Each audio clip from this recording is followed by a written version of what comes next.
et les crimes graves de l'aide sociale à l'enfance qui détournent des milliards pour faire des délinquants, des sans-abri, pour sacrifier les enfants, pour livrer les enfants à des réseaux pédocriminels.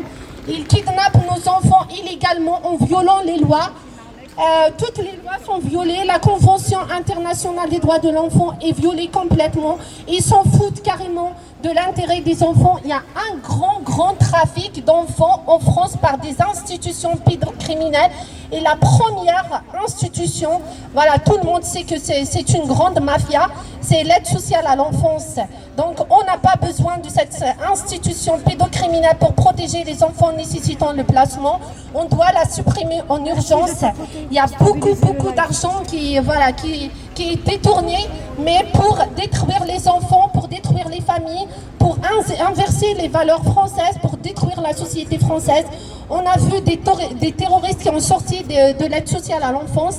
Actuellement, les journalistes parlent de 15 000 enfants placés à l'ASE qui se prostituent, 11 000 enfants qui disparaissent chaque année en France de la nature, 160 000 enfants violés chaque année et même pas 1% de condamnation contre les pédocriminels. C'est pas moi qui donne ces chiffres, c'est le gouvernement lui-même, parce que la France a été condamnée par l'ONU concernant les traitements des affaires de viol sur mineurs. Donc 94% des plaintes des viols sur mineurs sont classées automatiquement par les procureurs.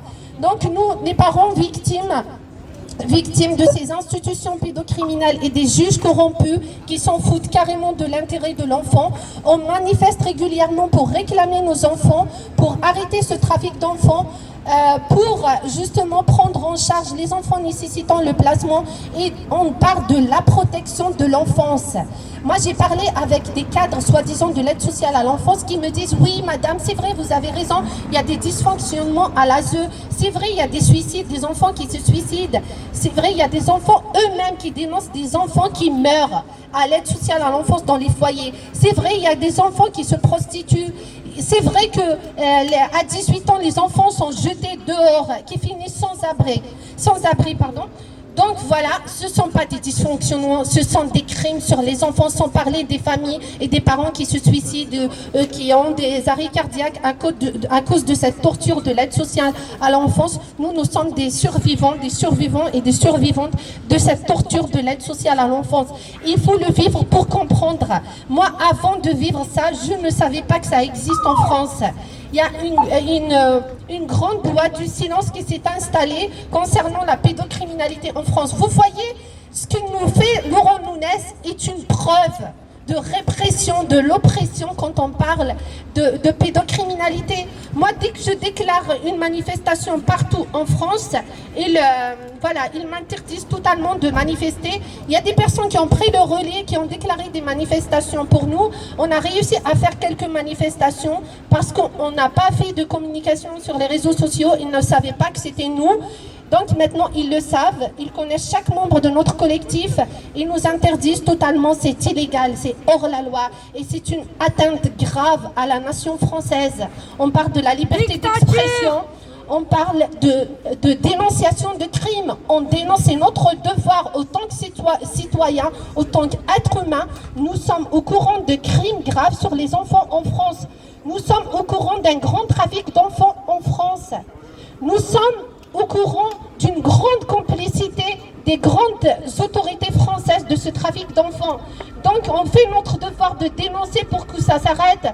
On garde encore l'espoir sur certains policiers ou certains juges, mais sincèrement moi je n'ai pas trouvé, à part Martine Bouillon elle a déclaré le charnier d'enfants en France, ça lui a coûté sa carrière. Je suis en contact régulièrement avec elle. Moi c'est la seule juge intègre que j'ai trouvée en France, mais voilà, elle n'est pas juge.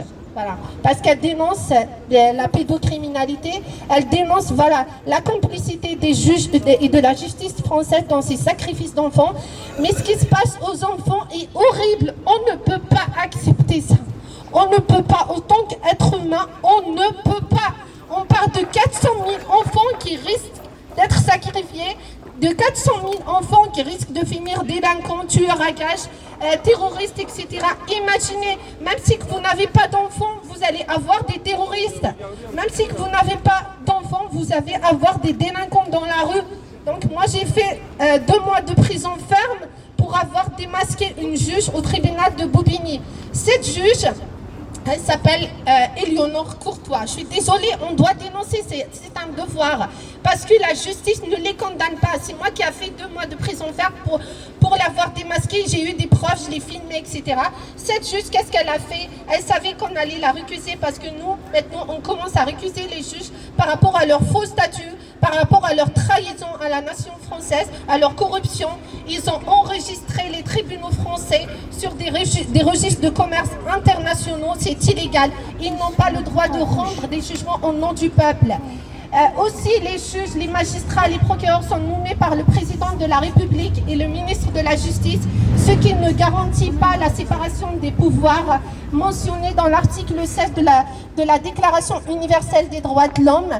Donc, il n'y a pas d'impartialité, il n'y a pas de justice, il n'y a pas de constitution, tout est illégal. C'est pour ça qu'ils se permettent de faire ce qu'ils veulent. Donc, nous, on a récusé, il y a plusieurs parents de notre collectif qui ont récusé des juges. Logiquement, ils n'ont pas le droit de rendre des jugements, mais ils continuent à faire ce qu'ils veulent. Ils continuent à s'acharner contre nous. Je sais que, voilà, je sais que je prends beaucoup de risques, mais je parle des enfants. Moi, je ne peux pas me taire. Moi, si je garde le silence, je serai morte déjà en étant vivante. Donc, je vais continuer, qu'ils le veulent ou non. Je vais continuer à dénoncer ces crimes graves sur les enfants, ces atrocités, ces génocides d'enfants en France pour que ça s'arrête. On dénonce pour qu'ils ouvrent des enquêtes sur les foyers, sur le travail de l'aide sociale à l'enfance. Il faut que ça s'arrête, il faut qu'on supprime cette institution pédocriminelle. Il faut qu'il y aura une justice pour les enfants en France. On parle des enfants, on ne parle même pas de nos droits en tant que parents. On est privé illégalement de nos enfants. On demande justice à tous les enfants victimes de viol et d'inceste. On demande justice à tous les parents privés de vivre avec leur famille bienveillante à cause de la torture de l'aide sociale à l'enfance.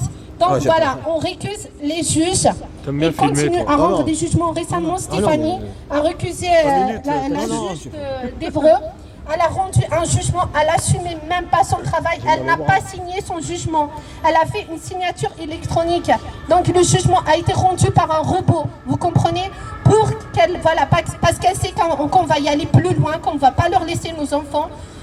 On parle de nos enfants, de tous les enfants, des innocents qui ont besoin de nous tous, autant qu'adultes, pour les sauver.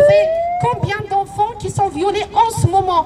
Moi, j'ai rencontré en prison une maman qui a frappé le monsieur de la famille d'accueil qui a violé sa fille handicapée. Comme le monsieur, comment il s'appelle? Cotino, c'est exactement pareil. Beaucoup de Pierre Cotino dans les familles d'accueil de l'aide sociale à l'enfance. Voilà, cette maman, elle a frappé parce que la police l'a informée de viol de sa fille. Parce que l'unité judiciaire de l'hôpital a confirmé le viol de ce monsieur sur sa fille. Elle est partie directement frapper ce monsieur, genre c'est une maman, voilà, c'est un monsieur, elle m'a dit costaud, etc. Il a eu 8 jours d'ITT, elle est en prison depuis 8 mois, elle n'est pas encore jugée. Et elle est enceinte, et imaginez que sa fille n'est pas encore sortie de cette famille d'accueil. Vous imaginez comment je pourrais me taire, moi, qui est au courant que cette fillette est toujours violée tous les jours? Comment? Et torturée. J'ai rencontré aussi une éducatrice qui travaille et qui lutte contre l'aide sociale à l'enfance en prison. Donc, cette éducatrice, elle travaille dans un foyer qui ne dépend pas de la secte de l'aide sociale à l'enfance. Ils font un travail remarquable, mais ils leur donnent des enfants carrément détruits. Donc, elle m'a parlé d'une petite fille de 3 ans et demi qui a été torturée par son grand-père, son père et sa maman qui filmait, qui vendait les vidéos. Cette fille a été détruite carrément, elle est déchirée du devant au derrière. C'est sa maîtresse qui a remarqué la descente d'organes, vous imaginez? C'est sa maîtresse qui l'a amenée aux toilettes et elle souffrait, la fille, et elle a remarqué la descente d'organes, elle l'a signalé, elle l'a amenée à l'hôpital. Donc ils ont placé les enfants, ils ont dénoncé, elle a eu des cicatrices ici, partout, etc. Donc si elle n'a pas été sauvée, cette fille, par la maîtresse, elle allait finir comme Émile. Voilà, vous savez combien il a eu le père? Avec des vidéos, des preuves, les dénonciations des enfants, ils ont trouvé des vidéos, la police a fait son travail. Il y a des policiers qui font leur travail, moi ils me l'ont dit. Par exemple dans mon affaire, ils me l'ont dit. Les policiers de Châtenay-Malabry m'ont dit, madame, ce n'est pas nous. J'ai donné des vêtements à analyser. Ils m'ont dit, c'est le procureur de Nanterre, Pascal Prache, qui ne voulait pas faire son travail, qui a bloqué l'affaire. Donc, cette fille, je reviens sur cette fille, elle est avec la chirurgie plastique, elle marche avec des... son utérus a été complètement endommagé et elle marche avec des bouchons. Donc, vous imaginez l'horreur, son père a eu 6 mois de prison ferme. 6 mois de prison. Il sort au bout de 3 mois, peut-être, il va solliciter le juge pour récupérer ses enfants. Sa mère, qui est complice, elle a eu 18 mois de sursis, elle n'a pas vu la prison. Moi, je suis une maman digne, je le dis. Je ne veux pas que mes enfants finissent pédocriminels. J'ai fait 2 mois de prison ferme. Mais je dis à ces pédocriminels que moi, cette expérience de la prison est positive pour moi. Parce que vous m'avez donné beaucoup de force pour encore soutenir les parents, pour encore dénoncer, pour encore sauver des enfants. Parce que j'ai découvert aussi le monde à l'envers en prison. 70% des Françaises en prison sont sorties de l'aide sociale à l'enfance. Vous imaginez, bon, il y a beaucoup de choses à dire aussi par rapport à la prison, mais on reste toujours sur les enfants. Donc, s'il vous plaît, continuez, s'il vous plaît, à dénoncer malgré la répression. Il ne faut pas avoir peur. Donc, on parle des enfants qui nous attendent en ce moment. Moi, quand je dénonce, ils ont donné la garde exclusive au père incestueux qui a l'affaire pénale en cours. Imaginez s'il y aura un juge qui va faire son travail, des preuves, il y en a vraiment beaucoup. Imaginez s'il sera condamné, comment ils vont être tous ces complices de l'aide sociale à l'enfance, les éducateurs, les juges. En plus, imaginez que ces juges se permettent de me décrire comme défaillante en tête sur le jugement. Comme titre, maman, et voilà, la mère, mon nom, prénom, mon adresse, et en titre, défaillante, comme si c'est ma fonction. De quel droit ce juge se permet de me donner cette étiquette?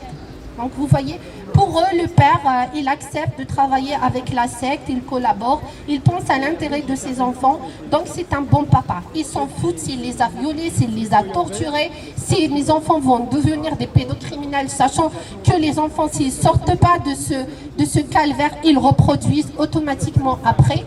Donc vous voyez, ce qui se passe est très très grave, s'il vous plaît. Aidez-nous à arrêter ces massacres d'enfants. Donc nous, on va faire tout. On va solliciter la Cour de justice européenne. On va même solliciter le JAG, donc voilà, l'armée internationale, etc. Parce qu'on a sollicité officiellement l'armée française, mais on n'a pas eu de réponse. Donc moi, quand j'ai parlé avec la secte de l'armée française, ils ont tremblé. Mais voilà, mais jusqu'à maintenant, l'armée ne veut pas bouger. La police nous dit, voilà, ils se permettent de faire des contrôles d'identité à n'importe quel citoyen qui porte un t-shirt anti-pédocriminalité. Mais par contre, ils ne peuvent pas dire aux procureurs qui n'ont pas de statut légal, arrêtez les pédocriminels, arrêtez les pédocriminels, sauvez les enfants. Arrêtez le trafic d'enfants de la secte, de l'aide sociale à l'enfance. C'est Inda qui parle, c'est pas Olivier ni Nadia, c'est Inda et j'assume mes propos. Il y a beaucoup de complices, beaucoup de complices dans le trafic d'enfants en France. Merci. Alors, je te comprends, Inda. Allez voir la chaîne Nicolas Bouvier. Nicolas Bouvier, il a fait un live de 3h30. Allez voir la chaîne Nicolas Bouvier sur YouTube. Et là, vous allez la trouver, la chaîne, et vous allez voir avec des avocats et tout. Il n'y a pas que Inda qui parle. Nicolas Bouvier, la chaîne sur YouTube. Merci, à tout bientôt.